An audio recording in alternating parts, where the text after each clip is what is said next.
তো আল্লাহ নবী সাল্লাল্লাহু তাআলা আলাইহি ওয়াসাল্লাম জগতের মধ্যে এসেছেন বড় নিয়ামত হয়ে। আপনি বলবেন কেমন নিয়ামত, কার জন্য নিয়ামত? আমার নবী আপনার নবী শুধু ইসলাম ধর্মের মানুষের জন্য নিয়ামত নয়, সারা কুল কায়নাত বিশ্বের জন্য নিয়ামত। জোরে বলেন সুবহানাল্লাহ।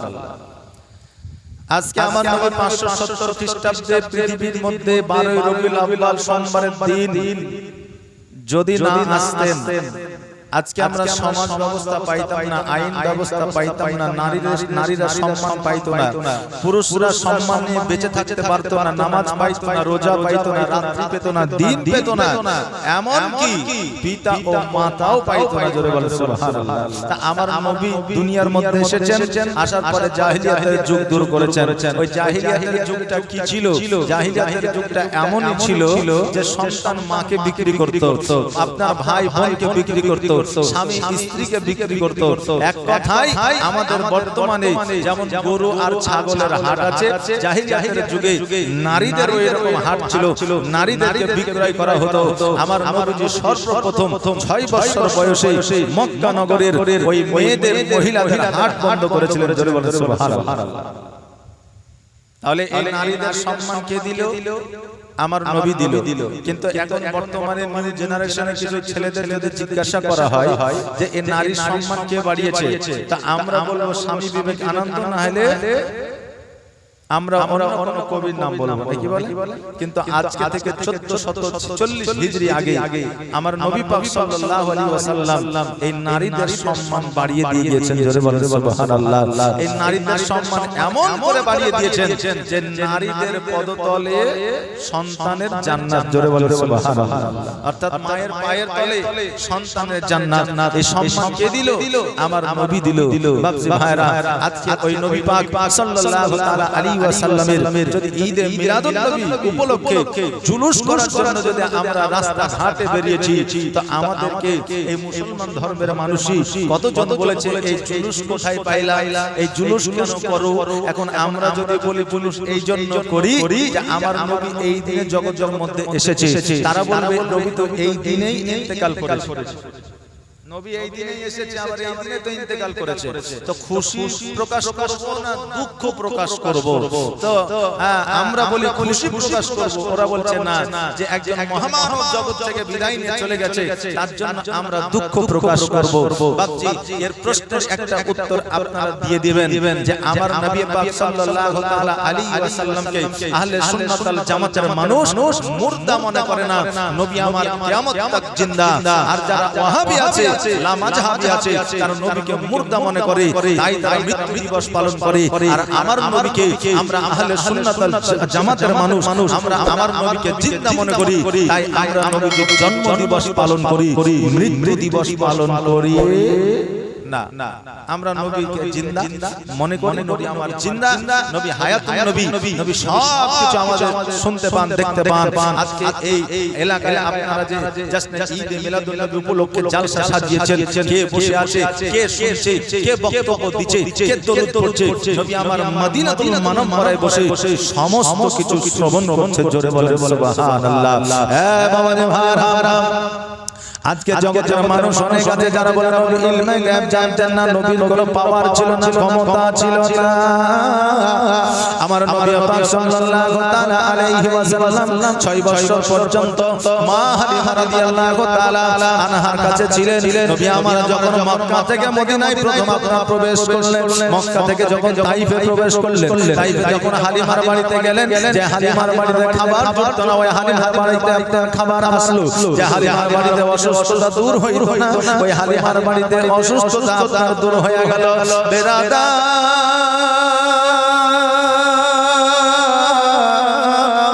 আমার নবী পাক সাল্লাল্লাহু তাআলা আলাইহি ওয়াসাল্লাম যতদিন পর্যন্ত তাইফের মধ্যে ছিল, ততদিন পর্যন্ত মা হালিমা সাদিয়া রাদিয়াল্লাহু তাআলা আনহার বাড়িতে কোনোদিন অভাব অনটন আসে না। আমার নবী পাক সাল্লাল্লাহু আলাইহি ওয়াসাল্লাম যখন আপনার জুমরার সঙ্গে যখন মাঠে জঙ্গলে বনে জঙ্গলে ছাগল বকরি চরাইতে গেল, হঠাৎ করে আল্লাহর পাক রব্বুল আলামিনের ফেরেশতারা জমিনের মধ্যে আসলো, আমার নবীজিকে সঙ্গে করে নিয়ে গেল, পাহাড়ের উপর উপরে পাহাড়ের উপরে নিয়ে যাওয়ার পরে গলা থেকে নাভি পর্যন্ত চিরে দিল। এবার জুমরা হালিমার সন্তান চিন্তা করে আল্লাহ গো আজকে আমার দুধ ভাই মুহাম্মদকে পাহাড়ের উপরে নিয়ে গিয়ে গলা থেকে নাভি পর্যন্ত চিরে দিয়েছে, এতক্ষণ পর্যন্ত আমার ভাই মুহাম্মদ হয়তো বেঁচে নাই। ছুটতে মায়ের কাছে গেল, মায়ের কাছে যাওয়ার পরে বলে মা গো আমার ভাই মুহাম্মদ রাসূলুল্লাহ সাল্লাল্লাহু আলাইহি ওয়াসাল্লাম এতক্ষণ পর্যন্ত হয়তো বেঁচে নাই। হালিমা বলল কেন বেঁচে নাই? বলে মা দুইজন মানুষ আসিয়া আমার মুহাম্মদকে পাহাড়ের উপরে নিয়ে গেল, নিয়ে যাওয়ার পরে গলা থেকে নাভি পর্যন্ত কেটে দিয়েছে। মা দেরি করিও না, জলদি করে চলো, আমার ভাই মুহাম্মদকে তুমি বাঁচাইয়া নাও। হালিমা সাদিয়া রাদিয়াল্লাহু তাআলা আনহা যখন এই কথা শুনলেন ছুটতে যেন পাহাড়ের দিকে রওনা হয়ে গেলেন। যাওয়ার পরে লক্ষ্য করে দেখছে যেন আমার যে একটা পাথরের উপরে চুপ করে যেন বসে আছে, মনে কোনো খুশি নাই, আনন্দ নাই, হাসি নাই। হালিমা সাদিয়া নবীর কাছে পৌঁছায় যাইয়া বলে ও মুহাম্মদ তোমার কাছে নাকি দুইজন ব্যক্তি এসেছিল, তোমার গলা থেকে নাভি পর্যন্ত নাকি চিরে দিয়েছিল। আমার নবীজি বললেন মা আমার দুইজন ব্যক্তি আমার গলা থেকে নাভি পর্যন্ত কেটেছিল, কিন্তু মা গো কাটার পরে যেই ব্যথা যে যন্ত্রণা হয়, ব্যথা বেদনা যন্ত্রণা বোঝা তো দূরের কথা, কেটেছে এটা পর্যন্ত আমি জানতে পারি না। হালিমা সাদিয়া রাদিয়াল্লাহু তাআলা আনহা বলে মুহাম্মদ কোন জায়গাটা কেটেছে দেখি। এবার জামা খুলিয়া জুব্বা খুলিয়া যখন লক্ষ্য করে দেখছে জানো যে জায়গাটা কেটেছিল ওই জায়গাটা তো কাটা দূরের কথা, ওই কাটা জায়গায় দাগ পর্যন্ত না। আজকে জগতের কিছু মানুষ আছে যারা বলে নবী আমার মতো ছিল, যারা বলে আমার যেমন দুইটা হাত আছে, পায়ে আছে, আমার যেমন দুইটা চোখ আছে, একটা মুখ আছে, আমার যেমন দুইটা নাক আছে, ওইরকম আমার নবীরও ছিল। এইজন্য নবীর সমতুল্য আমরা, অর্থাৎ আমাদের নবী বড় ভাই ধরে বলে নাউজুবিল্লাহ এইরকম বান্দা আছে। আমি বলবো বাবা রে আজকে আমার নবীজি গলা থেকে আপনার নাভি পর্যন্ত কেটে দেওয়া হয়েছে, কাটা তো দূরের কথা দাঁত পর্যন্ত ছিল না। তুমি তো দূরের কথা, পৃথিবীর এমন কোন বিজ্ঞান আছে যে বিজ্ঞানকে টাকা দিয়ে পয়সা দিয়ে পৃথিবীর সারা পৃথিবী দিয়া বলো যে জায়গাটা অপারেশন করে কাটা হয়েছে ওই জায়গাটা তুমি মিশায়া দাও, তোমাকে 24 ঘন্টা সময় দেওয়া হলো, পৃথিবীর বিজ্ঞানের কোনো পর্যন্ত তৈরি হয় না, সঙ্গে সঙ্গে কাটা দাগ মিশায়া দিবে। আমার নবীজির সঙ্গে সঙ্গে সমস্ত কাটা দাগ মিশায়া গিয়েছিল। এই জন্য তো আমার নবীকে বিজ্ঞানেরও বিজ্ঞান বলা হয়েছে, এই জন্য তো আমার নবীকে ডাক্তারেরও ডাক্তার বলা হয়েছে, এই জন্য তো আমার নবীকে দর্শনেরও দার্শনিক বলা হয়েছে। কেন না আমার নবীর মতো ডাক্তার এখনো পর্যন্ত আসে নাই, কিয়ামত পর্যন্ত আসবে না। ওই নবীর তুলনা কারো সঙ্গে হবে না। নবী আমার মালা, সারা জাহানের বাদশা, দোনো জাহানের মালিক, আমার নবীর সঙ্গে কারো তুলনা হবে না। আমার হালিমা সাদিয়া রাদিয়াল্লাহু তাআলা আনহা উনি বললেন মুহাম্মদ আজকে তোমার মায়ের কাছ থেকে আমি নিয়ে এসেছি, তোমার দাদার কাছ থেকে আমি নিয়ে এসেছি, তোমাকে লালন পালন করে দেওয়ার উদ্দেশ্যে। আসলে আজকে তোমার যদি কোনো ক্ষতি হইয়া যায়, আজকে তোমার যদি কোনো অ্যাক্সিডেন্ট ঘটে যায়, ও মুহাম্মদ আমি আমিনাকে জবাব দিতে পারবো না, আমি আব্দুল মুত্তালিবকে জবাব দিতে পারবো না, অতএব তোমাকে আর ছোঁয়া যাবে না, তোমাকে আর তাইফে রাখা যাবে না। চলো চলো তোমাকে মক্কায় রেখে আসি, তোমার মায়ের কাছে তোমাকে দিয়ে আসি। এবার আমার নবী পাক সাল্লাল্লাহু তাআলা আলাইহি ওয়াসাল্লামকে গোসল বানায়া দিলেন, চোখে সুরমা লাগায়া দিলেন, পোশাক পরিধান করায়া দিলেন। হালিমা আগুন কানা ধরিয়া মরুভূমির উপর দিয়ে চলতে আর আরম্ভ করলেন। চলতে চলতে চলতে চলতে মধ্য রাস্তা যখন চলে গিয়েছে, একটা বাবলা গাছের ছায়া পেয়েছে। হালিমা বলতেছে, মুহাম্মদ আসো এই জায়গায় একটু আমরা আরাম করে নিই, কারণ অতটা পথ একবারে হেঁটে যাওয়া সম্ভব নয়। আমার নবীজি বললেন, মা গো তুমি যেটা করবে সেটাই হলো ভালো, কারণ তোমার যদি আরামের প্রয়োজন হয় আরাম করো, তোমার যদি চলতে অসুবিধা না হয় তুমি চলো, আমার কোনো অসুবিধা নাই। আমার হালিমা বললে এই জায়গায় একটু আরাম করে নিয়ে বাবলা গাছের নিচে বসিয়া চুপচাপ বন্ধ করে যেন একটু আরাম করতেছে। এমন সময় যেন আপনার নিদ্রা চলে এসেছে, ঘুম চলে এসেছে। আমার নবীজি 5 বছর 7 বয়সে আমার নবীজি বলতেছে, এই জায়গায় মরুভূমি আর মরুভূমি, কিছুই দেখা যায় না, তবে একটা ঘর দেখা যায়। ওই ঘরে না জানি কি ঢুকানো আছে, ওই ঘরে তালা বন্ধ আছে, ওই ঘরে দরজা বন্ধ আছে। আল্লাহ গো, আমি আপনার ঘরের ভেতরটা দেখতে চাই। ও বেরাদার, আজকে আপনার বাড়িতে আমার বাড়িতে 5 বছর 6 বছরের সন্তান আছে, তারাও আপনার তাদের মনে প্রশ্ন জাগে, এর মধ্যে কি আছে, ওর মধ্যে কি আছে। আপনাকে বারবার জিজ্ঞাসা করে, আব্বা গো ওটা কি, এটা কি, সেটা কি, প্রশ্ন করে কি করে না। ওই বাচ্চাদের জানার বিষয় বেশি থাকে, কিন্তু এখন বর্তমানে বাচ্চাদের ওই নেশা নাই, শুধু মোবাইল দেখার নেশা। এখন বাচ্চারা পড়াশোনা তো দূরের কথা, টেঙ্গে নিয়ে ব্যস্ত হয়ে পড়েছে, কারণ এখন তো এগুলো বেশি ভাইরাল। মানুষের অন্য কিছু আপনার কথা নাই, ইসলামিক কথা নাই, অন্য কিছু কথা নাই, যেগুলোর কোনো আপনার মান ও ইজ্জত নাই, যেগুলোর কোনো সম্মান নাই, যেগুলোর কোনো আপনার কোনো অর্থ নাই, ওগুলো নিয়ে কোন মানুষ ব্যস্ত হয়ে আছে। আমার নবীজি বলে, আল্লাহ এই ঘরের মধ্যে কি আছে আমি একবার দেখতে চাই। একবার দুইবার করে গুনে গুনে পায়ে ঘরের কাছে যখন পৌঁছে গেলেন, দরওয়াজায় যেমনই হাত দেওয়া অমনি যেন দরওয়াজা অটোমেটিক খুলে গেল। আর যেমনই অটোমেটিক দরওয়াজা খুলে যাওয়া, ওই ঘরে আপনার মূর্তি পূজা ছিল। সমস্ত মূর্তি পূজাগুলা যেন আমার নবীজির কদম তলে যেন মুক্ত ভরে ভরে গেল। যারা বলে সুবহানাল্লাহ, যেমন পড়ে যাওয়া ওই ঘরের পুরোহিত আসিয়া আমার নবীজিকে বললেন, এ বাচ্চা তুমি এই জায়গায় এসেছো? বলে হ্যাঁ। বলে মূর্তিগুলা কে ভেঙেছে? বলে আমি তো জানি না, অটোমেটিক ভেঙে গেছে। বলে এই মূর্তি কি অটোমেটিক ভাঙবে? নিশ্চয়ই তুমি ভেঙেছো। আমার নবী বলে, আমি বাচ্চা ছেলে, 6 বছর বয়স, আমি কেমন করে অত বড় মূর্তিগুলা ভাঙতে পারি? মুরব্বি বলল, ওই আপনার মূর্তির পূজক বলল, আজকে যদি তুমি এই জায়গায় না আসতে মূর্তিগুলা ভাঙতো না, গ্রামে গঞ্জে শহরের মানুষ যখন আসবে আমি জবাব দিতে পারবো না। অতএব তুমি মূর্তি ভেঙেছো, আজকে তোমাকে এই জায়গায় আমি বেঁধে রাখবো। আমার নবীজিকে একটা ঘরের মধ্যে বন্দী করে রাখলেন। এইদিকে আমার হালিমা সাদিয়া রাদিয়াল্লাহু তাআলা আনহা ঘুম যেন ভেঙে গেছে। আমার নবীকে দেখে ডান দিকে নাই, আমার নবীকে দেখে বাম দিকে নাই, সামনে নাই পেছনেও নাই। চিন্তা করে কোথায় গেল বাচ্চা ছেলে? গুটি গুটি পায়ে আপনার ওই ঘরের দিকে গেল। যাওয়ার পরে পুরোহিতকে ডাক দেয়া বলল, ওগো বাবা, একটা 6 বছরের বাচ্চা আমার এই জায়গাতে ছিল, তাকে খুঁজে পাওয়া যায় না, তাকে কি আপনি দেখেছেন বলতে পারবেন? বলে আমি তো জানি না, তবে একটা বাচ্চাকে আমি বন্দী করে রেখেছি, কারণ ওই বাচ্চাটা মূর্তি পূজা ভেঙেছে। ওই বাচ্চাটি তোমার কিনা একবার দেখে লাও। এবার যখন বাবাজি আমার হালিমা সাদিয়া গুটি গুটি পায়ে যখন ঘরের মধ্যে পৌঁছালেন, দেখছে যেন ওই বাচ্চাটার কেউ না, ওই বাচ্চাটা হলো আমার নবী, আপনার নবী মুহাম্মদুর রাসূলুল্লাহ সাল্লাল্লাহু তাআলা আলাইহি ওয়াসাল্লাম। হালিমা বলতেছে, পুরোহিত এই বাচ্চা মূর্তি ভাঙতে পারে না, এই বাচ্চা কোনোদিন মিথ্যা বলতে পারে না, কারণ এই বাচ্চা চলাফেরা তার চরিত্র ব্যবহার দেখিয়া আজকে তাইফবাসীর মানুষেরা আখ্যায়িত করেছে আল আমিন শব্দ দিয়া। আল আমিন শব্দের অর্থ হলো সত্যবাদী। এই বাচ্চা জীবনে কোনোদিন মিথ্যা বলে নয়। পুরোহিত বলল, হালিমা আজকে মিথ্যা বলুক আর না বলুক সেটাই আমি জানি না, যত ওর কারণে মূর্তি ভেঙেছে, আজকে সারা শহরের মানুষকে আমি তাকে দেখায়া দিব। হালিমা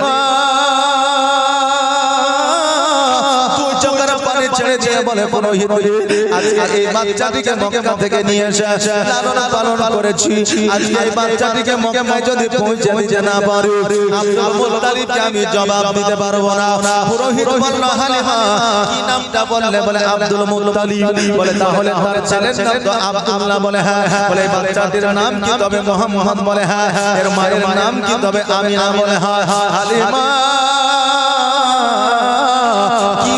করেছি রে আমি আজকে সারা জাহানের যে বাদশা তাকে আমি ঘরের মধ্যে বন্দী করে রেখেছি ও হালিমা এই জায়গায় পূজা করার উদ্দেশ্য আমার একটা আমি তাওরাত ইনজিল জুরে পড়েছিলাম মুহাম্মদ নামক একজন আল্লাহর পয়গম্বর জগতের মধ্যে আসবে এই জায়গায় উপস্থিত হবে আর এই জায়গায় আমার সঙ্গে তার সাক্ষাৎ হবে এইজন্য আমি এই জায়গায় এসে বসে আছি তার কাছে ইসলাম ধর্ম গ্রহণ করব বলে আমার নবীজি যখন ইসলাম ধর্ম প্রচার করবে তখন হয়তো আমি বেঁচে থাকবো না মারা যাবে আর কোনো গ্যারান্টি নাই তবে আমি বেঈমান হয়ে মারা যেতে চাই না আমি বেধর্মিক হয়ে মারা যেতে চাই না আমি ইসলাম ধর্ম গ্রহণ করে মারা যেতে চাই এইজন্য এই জায়গায় আমার নবীর অপেক্ষায় ছিলাম আজকে আমার নবীকে যখন পেয়েছি আজকে আমার নবীকে আমি বন্দী করে দিয়েছি সঙ্গে সঙ্গে আমার নবীর কাছে যাইয়া বলি ইয়া রাসূলুল্লাহ ইয়া হাবিবাল্লাহ নবী গো আমার বেয়াদবি আপনি maaf করে দেন ইয়া রাসূলুল্লাহ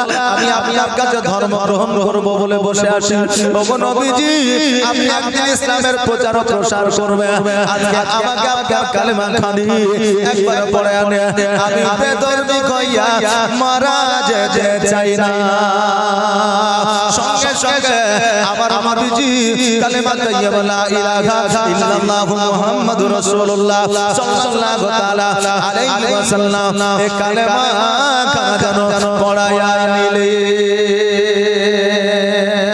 এই কালেমা খানা পড়ায়া নামার পরে আমার নবী পাক সাল্লাল্লাহু তাআলা আলাইহি ওয়াসাল্লাম ওই জায়গা থেকে আপনারা বাহির হয়ে আসলেন আমার নবীর সঙ্গে যাদের প্রেম আছে ভালোবাসা আছে আমার নবীর সঙ্গে যাদের ইশক আছে তারা কোনদিন জাহান্নামে যাবে না তারা কোনদিন আপনার পিপাসায় থাকবে না তাদের কবর কোনদিন অন্ধকার হবে না তাদের আপনার লাশ কোন পোকামাকড়ে খাবে না তাদের আপনার কাফন কোনদিন পুরনো হবে না এই জন্য জগতের মানুষকে ভালো না বাসিয়া আজকে টাকা পয়সা মজলিকাকে ভালো না বাসিয়া আমার নবীকে ভালোবাসো আমার নবীকে ভালোবাসলে জগতেও কাজে দেবে আখিরাতেও কাজে দেবে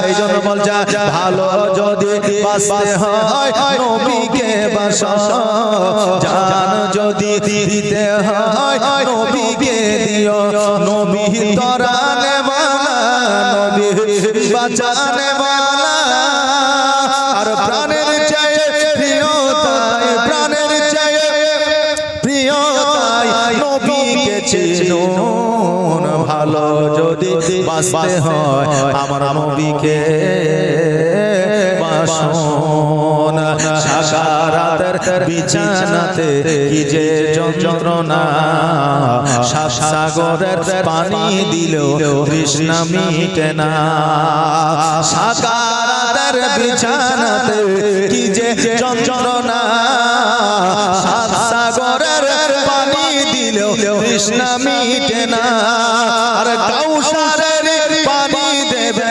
কাউসারের পানি দেবে শাহে মদিনা ভালো যদি বাঁচতে হয় আমার নবীকে বাসো আমার নবীজিকে ভালোবাসলে জীবনে কোনদিন আপনার জীবন বৃথা যাবে না আজকে ভাইকে ভালোবাসবে আজকে একটা জমির জন্য ভাই ভাই মিলে থাকবে না একটা জমির জন্য ভাই ভাই মারামারি হারাহারি বোনের ভাগ দিবেন না বোন আপনার বাড়িতে আসবে না আজকে সন্তানকে ভালোবাসবে সন্তানকে ব্যবসা বাড়ি গাড়ি না দিতে পারলে আপনি সেরা বাপ হতে পারবেন না আমার নবীকে টাকা লাগে না পয়সা লাগে না ধন সম্পত্তি লাগে না আমার নবীর শানে দরুদ পড়ে 5 ওয়াক্ত নামাজ পড়ে তাহাজ্জুদের নামাজ পড়ে আল্লাহর দরবারে দোয়া করলে আমার নবী আমার আল্লাহ খুশি হয়ে যায় জোরে বলে সুবহানাল্লাহ আর তোমার মতো এত ভালো তোমার মতো এত ভালো কেউ তো আমায় বাসে না তাই তো নবী আমি আর তোমার দিওয়ানা নবীর মতো কেউ ভালোবাসবে বাবা নবীর মতো কেউ ভালোবাসবে না কারণ কবরে নবীর প্রেমিক যদি আপনার সঠিকভাবে জবাব দিতে না পারে তাকে সাপোর্ট আমার নবী করবে জোরে বলেন সুবহানাল্লাহ কিন্তু নবীর অনলি প্রেমিক হওয়া চাই তাই কবি বলছেন তোমার মতো এত ভালো তোমার মতো এত ভালো কেউ তো তাই তো নবী আমি তোমার দিওয়ানা ও কি শুনেছি কিতাবের লেখা নবী ছাড়া আমার জীবন ভাগা গো নবীজিকে ভালো না বাসিলে নবীজিকে ভালো না বাসিলে আল্লাহ পাওয়া যাবে না তাই তো নবী আমি তোমার দিওয়ানা ও বাবাজি ভাইরা আমার হালিমা তো সাদিয়া রাদিয়াল্লাহু তাআলা আনহা আমার নবীজিকে লইয়া মক্কা নগরে হাজির হইলেন মা আমিনার হাতে উঠে দিলে মা আমিনাকে বললে বোনরে আমার মতো সম্বল আমার কাছে নাই এবার তোমার সন্তান বড় হয়েছে তুমি তোমার কলিজায় নিয়ে নাও তোমার বুকের মধ্যে রাখো তোমার কাছে কাছে রাখো আমি না বলল হালিমা আজকে আমার সন্তানকে যখন তুমি দিয়ে দাও আমি নিয়ে নেব তোমার যদি মন চাই তুমি নিয়ে যেও কোনো অসুবিধা নাই আমার হালিমা তো সাদিয়া রাদিয়াল্লাহু তাআলা আনহা মনটা খারাপ করে যেন তাইফের দিকে আসলে আমার নবীজি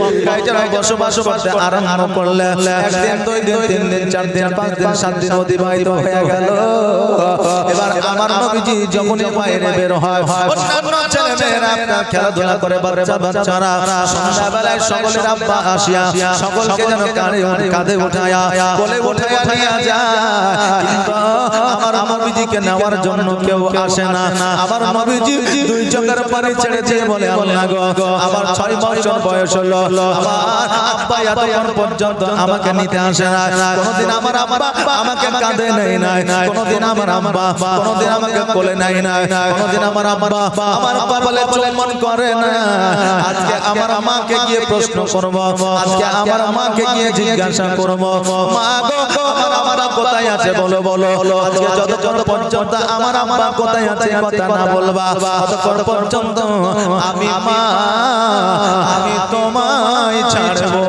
না আমার নবী পাক সাল্লাল্লাহু আলাইহি ওয়াসাল্লাম কোটি কোটি পায়ে বাড়ির দিকে আসলেন আসার পরে পেছন থেকে যেন মায়ের ঘাড়ে উঠেছে মা মিষ্টি সুরে মা ডাক দিয়া বলতেছে মা মা বলো বলো আজকে তোমাকে আমি একটা প্রশ্ন করতে যাই আমিনা রাদিয়াল্লাহু তাআলা আনহা তিনি বলছে বেটা কি এমন প্রশ্ন করতে চাও নবী আমার বলে মা আজকে 6 বছর বয়স হলে আমি আপনাকে একদিনও দেখলাম না আমার আব্বা আমাকে কোনোদিন কোলে নিল না আমার কপালে চুম্বন করলো না ও মা জননী আজকে দেখি অনেক বাচ্চাকে তার বাবারা কোলে নিয়ে যায় কিন্তু আমার আব্বা তো আমাকে একদিনও দেখা দিল না আমার আমিনা বলতেছে তুমি কি বলতে চাও বাবা বলো আমার মুহাম্মদ রাসূলুল্লাহ সাল্লাল্লাহু তাআলা আলাইহি ওয়াসাল্লাম বলে মা আমি জানতে চাই বলো বলো আমার আব্বা কোথায় আছে আমার আব্বা কেন আসে না আরে বাবা সঙ্গে সঙ্গে আমার মা আমিনা দুই চোখের পানি ছেড়ে দিয়ে আল্লাহর দরবারে হাত দুখানা তুলে বলে গো আজকে আমার সন্তানের এই প্রশ্নের আগে আমার কেন এই জগৎ ছাড়া হলো না আল্লাহ আমার সন্তানকে যখন আমি বলবো তোমার আমার জগতের মধ্যে নাই আমার সন্তান কষ্ট পাবে ব্যথা পাবে বেদনা পাবে আমার সন্তান দুই চোখের পানি ছেড়ে দিয়ে কাঁদবে আমি মা হইয়া সন্তানের ব্যথায় আমি যন্ত্রণা সহ্য করতে পারবো না ওগো আল্লাহ আমাকে বোঝার মতো সহ্য করার মতো ক্ষমতা পাওয়ার তুমি আমাকে দিয়ে দাও আমার নবীজি বলে বাবা তুমি কেন কান্না করো মা আমার আব্বা কোথায় আছে তুমি একবার বলো তুমি কেন আব্বার কথা বলো না আর শিশু নবী কেঁদে কেঁদে মায়ের কাছে বলো বলো আম্মা জান আমার আব্বা জান কোথায় সন্ধ্যা বেলায় খেলার শেষে সব ছেলেদের পিতা এসে আমার খেলার সাথী ভাইদের সঙ্গে নিয়ে যায়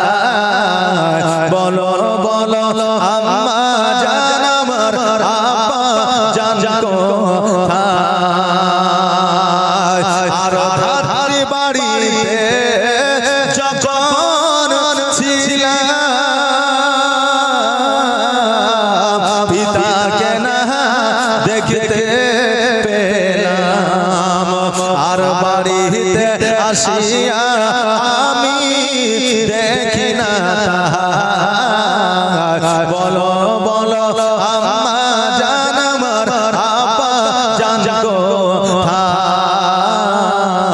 শিশু নবী কেন্দে কেন্দে মায়ের কাছে কয় বলো বলো আম্মা জান আমার আপা জান কোথায় এই কথা আমার নবী যখন বারবার মায়া মায়াকে বলে মা আমার আমার কোথায় আছে বলো বলো আমার আমিনা রাদিয়াল্লাহু তাআলা আনহা বারবার প্রশ্ন কানা শুনিয়া দুই চোখের পানি ছেড়ে দিয়ে বলে বেটা রে আজকে তোমার আব্বা তোমাকে কোনোদিন কোলে নিবে না তোমার আব্বা তোমার কপালে কোনোদিন চুম্বন করবে না তোমার আব্বা তোমাকে কোনোদিন গোসল বানাইয়া দিবে না তোমার আব্বা তোমাকে কোনোদিন আঙ্গুল ধরে ঈদগার ময়দানে নিয়ে যাবে না তোমার আব্বা তোমাকে আর কোনোদিন বাজারে নিয়ে যাবে না কারণ তোমার আব্বা আর জগতের মধ্যে নাই তোমার আব্বা মাকামে আব্বা ওই কবরের মধ্যে যেন আরাম করতেছে আমার নবীজি তুই চোখের পানি ছেড়ে দিয়ে বলে বলে আজ পর্যন্ত আমার আব্বা জগতে নাই এই কথা কেন তুমি আমাকে বলো নাই আমার কাছ থেকে কেন ছুপায় রেখেছো আমার মা আমিনা বলে বেটারি আজকে তোমাকে এই কথা বললে তুমি কান্না করতে তুমি সহ্য করতে পারতে না এই জন্য আমি আমিনা আমি তোমাকে কোনোদিন বলি নাই যে তোমার আব্বা জগতের মধ্যে আর বেঁচে না আমার নবীজি বলে আমার আব্বা যখন মাকামে আব্বা আরাম করতেছে চলো চলো আমার আব্বা জানা কবরটা একবার জিয়ারত করে আসি জিয়ারত শব্দটা হলো আরবি শব্দ এর বাংলা মানে হলো দর্শন করা সাক্ষাৎ করা বাবাজি ভাইরা আমার নবীজি বলে মা চলো একবার মাকামে আব্বা আমার আব্বা জানা কবরটা জিয়ারত করে আসি আমি না বলতেছে বেটারি তোমার আব্বা যেই দিন থেকে এই জগৎ ছেড়ে পর জগৎ গমন করেছে আমি না আমি তোমার দাদার আদেশ ছাড়া কোন জায়গায় যাই না আমি তোমার দাদার পঙ্কানুপঙ্কান ভাবে আদেশ পালন করেছি কারণ হইল যেই দিন থেকে তোমার আব্বা ইহ জগৎ ছেড়ে পর জগৎ গমন করেছে সেই দিন থেকে তোমার দাদা হচ্ছে আমার অভিভাবক এই জন্য তোমার দাদার আদেশ ছাড়া কোন কাজ করি না অতএব তোমার দাদা যদি আদেশ না দেয় আমি তোমাকে মাকামে আব্বা নিয়ে যেতে পারবো না আমার নবীজি বলে মা সেই চাইটা তুমি আমাকে দিয়ে দাও কারণ আমার দাদা আমাকে এত ভালোবাসে আমি যাইতে চাইলে আমার দাদা বারবার করবে না আমার নবীজি আব্দুল মুত্তালিবের কাছে গেলেন যাওয়ার পরে বলে দাদা গো আমার আমরা এই জগতে নাই এটা আমি জেনে গিয়েছি ওগো দাদা দয়া করে একবার আমাকে অনুমতি দেন আমি মাকে লইয়া আমি একবার মাকামে আব্বা দর্শন করতে চাই আমার মুত্তালিব বলে মুহাম্মদ আজকে তুমি বড় ইতিম আজকে আমি তোমাকে বারণ করতে পারবো না কারণ জগতের মধ্যে যার বাপ নাই যার মা নাই তার মতো দুঃখিনী জগতে আর কেউ নাই যার বাবা নাই তার মাথার উপরে ছাদ নাই আরে বাবা যার বাপ আছে জগতে তার শান্তি আছে কম্পালসারি দুই বেলা খেতে দিতে পারে কিন্তু যার বাবা তার জীবনের শখ না আমার মুত্তালিব বলে ও মুহাম্মদ আজকে তোমাকে বারণ করে তোমার মনে আমি কষ্ট দিব না তোমার মা যেই দিন থেকে বিবাহ করে মক্কায় এসে তোমার আব্বার সঙ্গে সেই দিন থেকে আর কোনোদিন মদিনায় যায় না ও মুহাম্মদ যখন মাকামে আব্বা যাবে ভাই তোমার মাকে লইয়া একবার মদিনায় তুমি যাইও কারণ মদিনায় তোমার নানার বাড়ি তোমার নানার নাম হলো আব্দুল ওয়াহাব জোহরি তোমার নানার সঙ্গে একবার সাক্ষাৎ করে লিও এবার আবার নবীজি বললেন ঠিক আছে নানা গো কবে যাব কখন যাব পরে তোমার যখন খুশি বলে এক মাকে বাইরে করে নিয়ে যাব বলে যাও আমার নবীজি মায়া মায়ার কাছে আসলে আসার পরে মাকে বললেন মা অর্ডার পেয়ে গেছে আদেশ পেয়ে গেছে আর দেরি নয় চলো চলো জলদি করে চলো গো মা, আর আমরা দেরি করতে চাই না। সঙ্গে সঙ্গে একটা কাপড় বেঁধে নিলেন, কিছু খাবার নিয়ে নিলেন, আর যেন উটের পৃষ্ঠে যাবে। এমন অবস্থায় আব্দুল মুত্তালিব বলে, ও আমিনা, আজকে তোমাদের দেখাশোনা করার মতো কেউ না, অতএব আমি একজন দাসীকে দিলাম, সঙ্গে লইয়া যাও, তোমাদের দেখাশোনা এই দাসী করবে।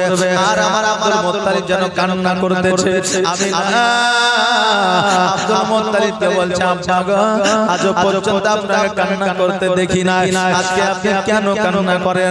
আপনি যদি মানা করেন, বারণ করেন, আমি মদিনায় যাব না, মাকামে আব্বায় যাব না, কিন্তু আব্বা আপনি কান্না করিয়া। আব্দুল মুত্তালিব বলে, আমিনা তুমি মদিনায় যাও বলে কান্না করি না, মাকামে আব্বায় যাও বলে কান্না করি না, আমার বাবা মুহাম্মদকে না দেখলে আমি থাকতে পারি না, অতএব আমি মুহাম্মদের জন্য কান্না করি। আমিনা দুই দিন 4 দিন 5 দিনের জন্য বেশি না হয়, 5 দিনের মধ্যে তুমি বাড়ি ফিরে আসো। আমিনা বললে, আব্বা গো, আমি অবশ্যই 5 দিনের মধ্যে ফিরে আসবো। উটের পৃষ্ঠে যেন আপনার চেপে গেলেন, চেপে যাওয়ার পরে উটকে যেন চলাচল আরম্ভ করলেন। উট গুটি গুটি পায়ে যেন বাবা মদিনার দিকে রওনা হয়ে গেলেন। আর মদিনার দিকে রওনা হয়ে যাওয়ার পরে এবার মদিনায় পৌঁছে গিয়েছে। মদিনায় পৌঁছে যাওয়ার পরে আব্দুল ওয়াহাব জোহরির খোঁজ করে, কিন্তু আব্দুল ওয়াহাব জোহরির খোঁজ কেউ দিতে পারে না। হঠাৎ করে মানুষ এক জায়গায় একত্রিত হয়েছে, জিজ্ঞাসা করে বলে, ও মা, আজকে তুমি কার খোঁজে এসেছো? বলে, আব্দুল ওয়াহাব জোহরি, তার বাড়ি কোনটা, কোন জায়গায় থাকে একটু কি বলতে পারবে? কিছু মানুষ বলতেছে, ওরে শোনো, ওই আব্দুল ওয়াহাব জোহরি তো জগতে আর বেঁচে নাই। বলে, তার স্ত্রীও বেঁচে নাই, তার একটা কন্যা ছিল যার নাম ছিল আমিনা, তার বিবাহ মক্কায় হয়েছে আব্দুল মুত্তালিবের বেটার সঙ্গে, আর কোনদিন মদিনায় আসে না, তার বেটি তার বাবাকে দেখতে পায় না। ওই আমিনা 2 চোখের পানি ছেড়ে দিয়ে বলে, ওগো মদিনাবাসী, ওই আব্দুল ওয়াহাব জোহরির যেই কন্যা ছিল আমিনা, আজকে এই জায়গায় যে হাজির আছি, এই মহিলাটি হলো আমিনা। জোরে বলুন সুবহানাল্লাহ। আমার সোনার মদিনা, আমার প্রাণের মদিনা, আমার জানের মদিনা, আমার প্রাণের মদিনা, জয় মদিনায় শুয়ে আছে, জয় মদিনায় শুয়ে আছে হাবিবে রব্বানা, আমার জানের মদিনা, আমার প্রাণের মদিনা, আমার দয়ার মদিনা, আমার কলিজার মদিনা। কত হাজি হজ করিতে গেল গো মদিনাতে, তবু মদিনা দেখে, তবু মদিনা দেখে হাজিদের জান ভরে, আমার সোনার মদিনা, আমার প্রাণের মদিনা, আমার দয়ার মদিনা, আমার নূরের মদিনা। ও বাবারে ভাইরা, সকল মদিনা বালারা বলল, ও আমিনা, আজকে তুমি এতদিন পরে আসলে কারণটা কি? আমিনা বলে, মদিনাবাসীরা গো, আজকে আমার স্বামী জগতের মধ্যে বেঁচে নাই, আজকে আমার স্বামী ছাড়া কেমন করে বাপের বাড়ি আসতে পারি, আজকে আমি স্বামী ছাড়া কেমন করে বাইরে আসতে পারি, আমার শৈশব শিশু সন্তান আমি কেমন করে মদিনায় নিয়ে আসবো? এতটা পথ অতিক্রম করতে পারবো না। আজকে যখন মদিনায় এসেছি, আমার মাকে আমি দেখতে পাইলাম না। মদিনাবাসীরা বলে, আমিনা, আজকে তোমার মা নাই, তোমার আব্বা নাই, তো কি হয়েছে? আজকে আমরা যতদিন পর্যন্ত বেঁচে আছি, ততদিন পর্যন্ত তোমার মেহমানদারি করব, তোমার যতদিন মন চায় তুমি ততদিন মদিনায় থাকতে পারো। জোরে বলে সুবহানাল্লাহ। আপনাদের গ্রামের একজন মহিলার বিবাহ হয়েছে, ধরে ধরে দেশে তার বাপও নাই, মাও নাই, ভাইও নাই, সেই মেয়েটা নিজের গ্রামে যদি আসে তো সেই মেয়েটাকে কি আপনারা তাড়িয়ে দিতে পারবেন বাবা? পারবেন না। যথেষ্ট